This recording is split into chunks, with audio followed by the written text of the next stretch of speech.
Ilang turista maagang umakyat sa Baguio City para magpalamig at magbakasyon ngayong Semana Santa. Para sa latest update mula sa Baguio City, makakasama natin live si Joanne Ponsoy ng GMA Regional TV 1 North Central Luzon. Joanne?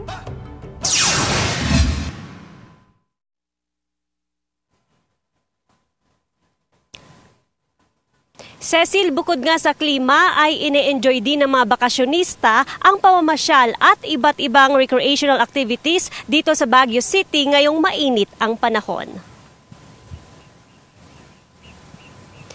Top 1 destination pa rin umano ng mga Pilipino ang City of Pines ngayong panahon ng tag-init. Kahit pa tumaas din ang temperatura sa lungsod, pumapalo sa maximum of 25 degrees Celsius ang temperatura sa syudad sa pagitan ng 1:00 hanggang 3:00 ng hapon. Pero di hamak naman daw na mas malamig ito kumpara sa nararanasang temperatura sa baba.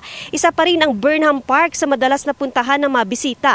Pinaka-accessible kasi ito lalo na sa mga nais pang mamasyal sa palengke, simbahan, kainan at iba pang kilalang establishmento sa Central Business District. Pwedeng mag-biking, tumambay o di kaya mag-picnic. Hindi raw kompleto ang pamamasyal sa Burnham Park kung di talaga nasubukang mag-boating kahit pa bumaba rin ang taas ng tubig sa lawa.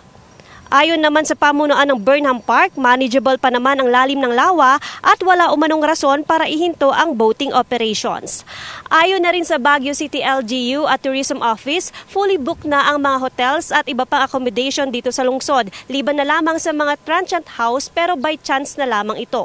Kung sakali rin, Cecil, na mamamasyal at malapit lang naman itong mga pupuntahan, mas mainam na lang daw na maglakad at gumamit o di kay sumakay sa mga public utility vehicles nang sa ganun nga ay hindi mahasal sa traffic. Cecil?